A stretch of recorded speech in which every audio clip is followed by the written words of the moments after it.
ये ऐसा परम धर्म है, कोई भी इस धर्म में चलने वाले को परास्त नहीं कर सकता। ये बात ध्यान से समझ लीजिए। जैसे कोई बहुत बड़ा तांत्रिक है और वो भूतों को वश में करने वाला है और तुम्हारे ऊपर भूत लगा दे, तंत्र के द्वारा मारण मूठ या कोई शाप या किसी तरह का अमंगल, ध्यान दीजिए इस धर्म की बड़ी महिमा है। यदि आप भगवद आश्रित हैं, नाम जप कर रहे हैं, तो ना माया का कपट चलेगा, ना किसी का तंत्र तुम्हारे ऊपर चलेगा, ना किसी का कोई मारण मंत्र चलेगा, ना कोई भूतावेश तुम पर आविष्टित कर सकता है, ना किसी भी तरह की कोई विष आदि की। यदि आप सच्चे हृदय से भगवान की शरण में हो तो तुम्हारे ऊपर विष का भी प्रभाव खवाया जाएगा, विष वो हो जाएगा स्वास्थ्यवर्धक अमृत। गरल सुधा, गोस्वामी जी कह रहे, रिपु करहि मिताई, गोपद सिंधु अनल शीतलाई।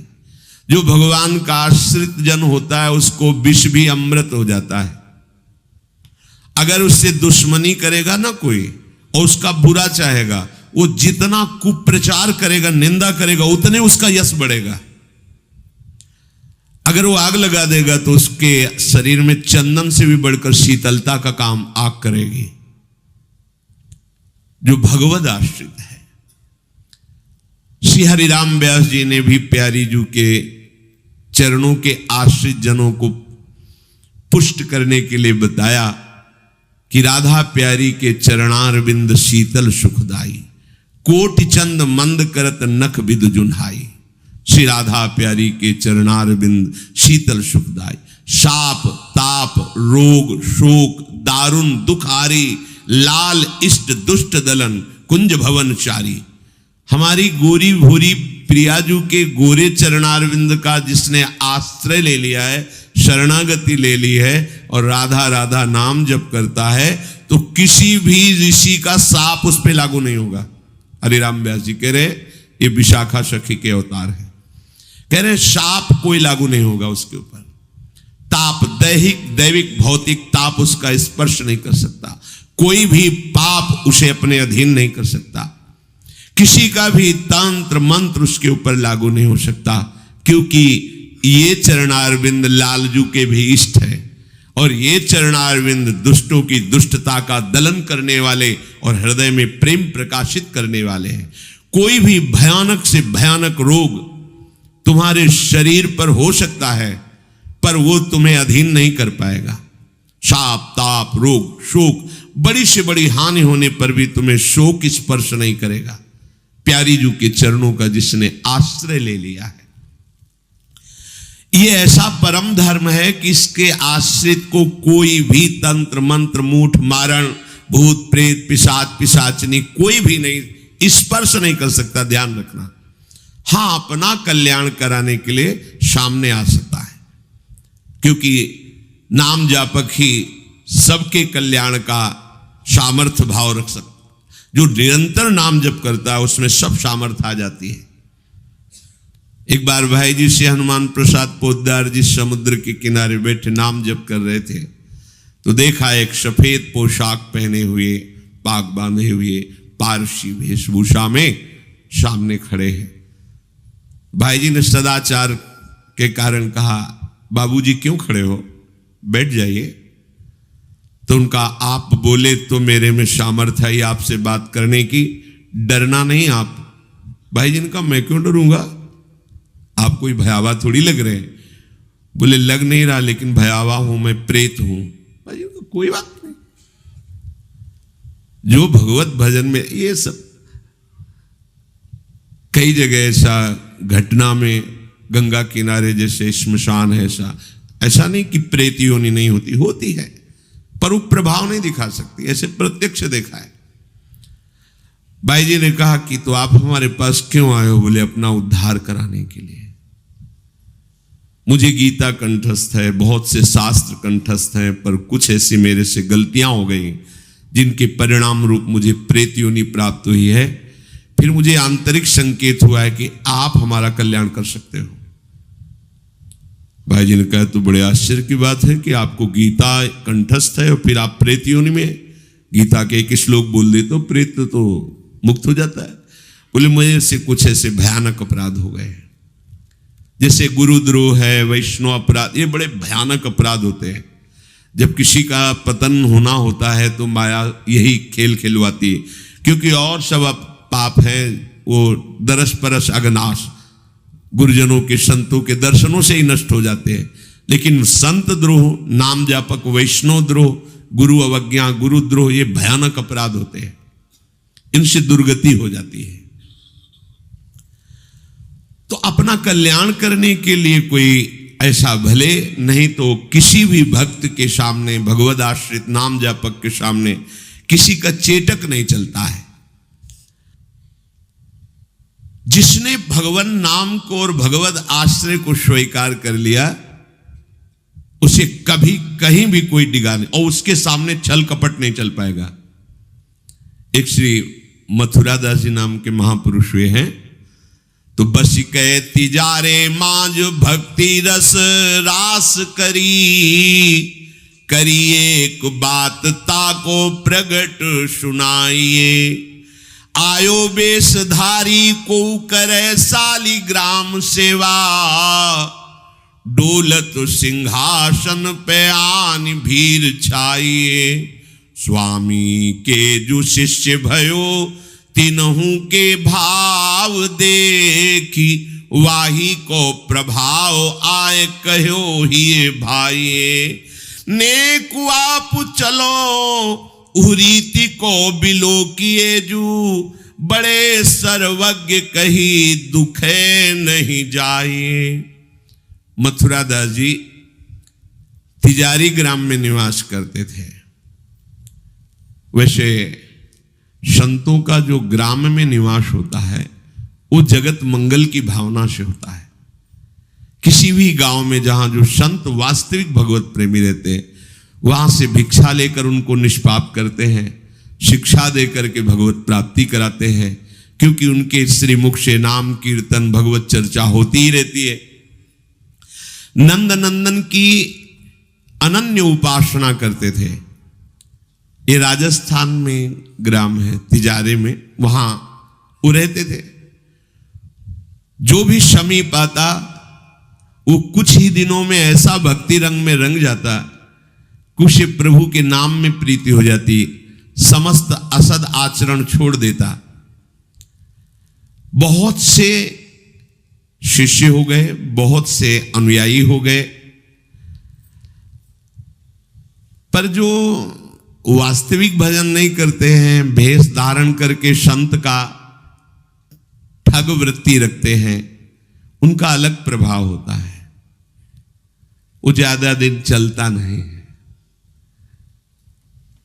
हम कहते हैं नाम घोष से क्या नहीं हो जाएगा, नाटक करने की क्या जरूरत है।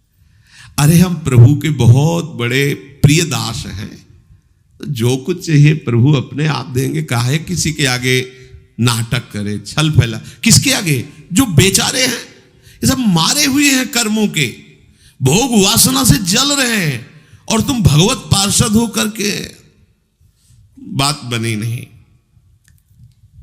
तो एक उसी नगर में उनका प्रभाव सुनकर भेषधारी जो बहुत बड़े तांत्रिक थे, मारण आदि का प्रयोग करने में बड़े सफल थे, पर भेष साधु का रखे हुए थे, अपना प्रभाव दिखाने के लिए वहां उस गांव में पहुंचे। पहचानना बड़ा कठिन होता है। साधु और वेशधारी दोनों में पहचान बहुत कठिन होती। जब तक आप साधु नहीं हो तब तक आप साधु को नहीं पहचान सकते हो, क्योंकि जो वेशधारी स्वांग करेगा वो साधु से भी अच्छा करने की चेष्टा करेगा, क्योंकि स्वांग कर रहा है ना, तो बड़े बड़े भ्रमित हो जाते हैं। दर्शन भक्त अनूप सेवक जी ने लिखा है, पर रूप न शोभित प्रीति बिनु, और प्रभाव उनका ऐसा भरम भटकत भूप, बड़े बड़े राजा भ्रमित होकर उनके शिष्य बन जाते हैं। वेश का ऐसा प्रभाव है। इसीलिए भगवत रसिक जी ने एक पद में लिखा है, भेषधारी हरि के उर शाले, जो वेश केवल बनाया है रुपया पैसा के लिए, भोगों के लिए, हमें तो लगता है नहीं बनाना चाहिए और काम कर लेना चाहिए, क्योंकि इसमें शुद्ध संतों को गालियां पड़ती हैं, शुद्ध भगवत मार्ग के पथिकों का अपराध बनता है, जिससे तुम कुल परंपरागत नष्ट हो जाओगे। जो वेश धारण करके संतों को गालियां दिलाते हैं, कुल परंपरागत नष्ट हो जाएंगे।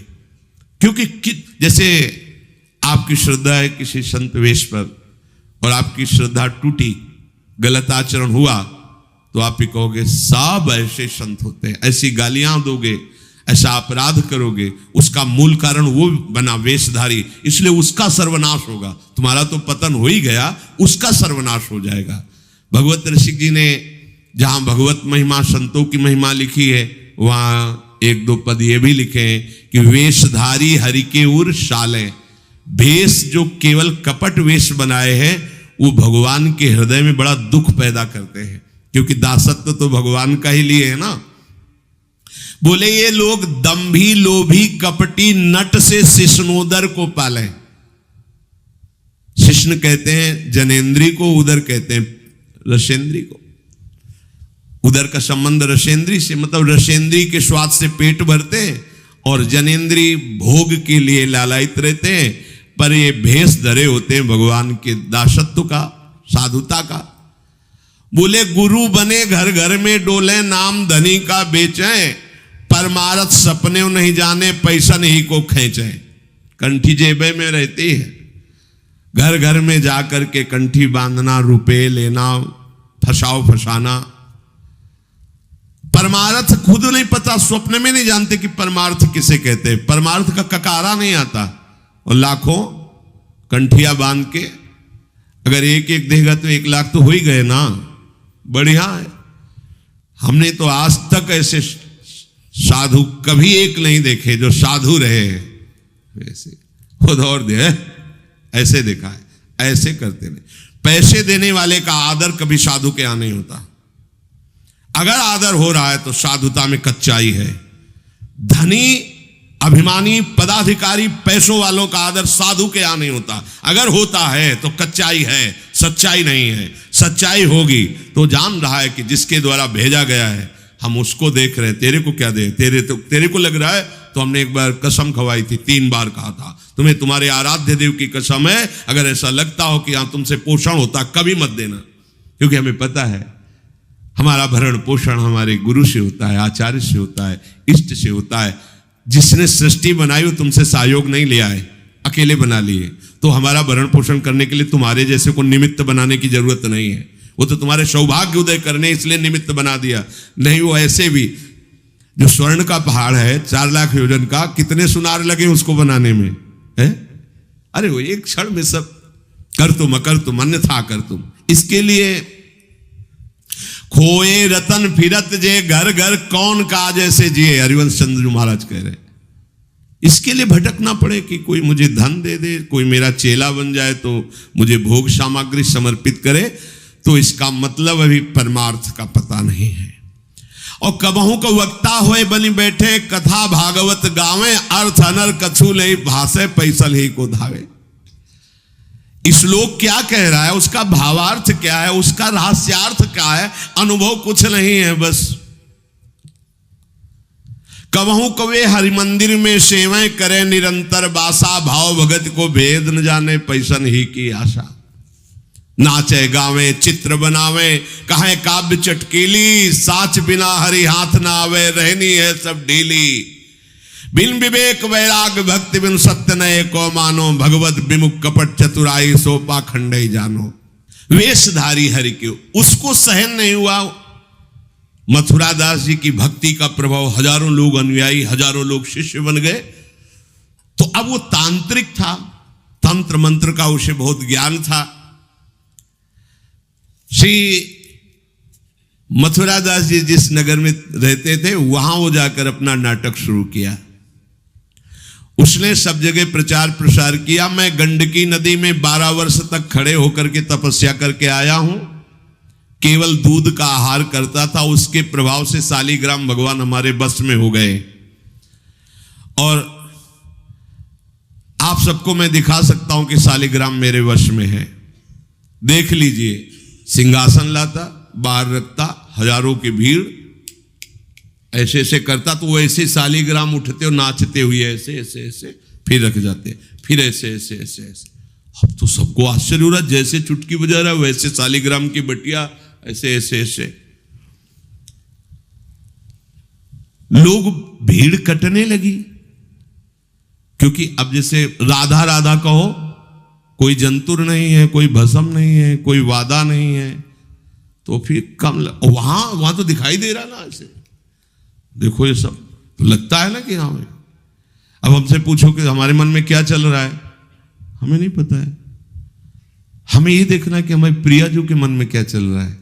मन मन की रुचि जानिने, मुझे अपनी लाडली की मन की जान के उनकी परिचर्या में रहना है कि तुम्हारे मन की जान के तुम्हारी परिचर्या में रहना है। हाँ, तुम यदि मन से ऊपर उठना चाहते तो हमारी बात मान लो, मन को अधीन करके, और मन के अधीश्वर भगवान में तुम्हारा प्रेम हो जाए, तुम्हारा जीवन कृतार्थ हो जाए। अब वहां नाम नंद नंदन का भजन पद्धति, तो जो कमजोर लोग थे उन्होंने कहा कि आज तक कोई चमत्कार तो दिखाया नहीं मथुरा दास जी ने। देखो ये हैं संत, 12 वर्ष से दूध पी के गंडकी नदी 12 मिनट भी नहीं खड़ा होगा कभी। अब भेंट जो जितनी चढ़ाएगा उतने उसके दुख नष्ट होंगे।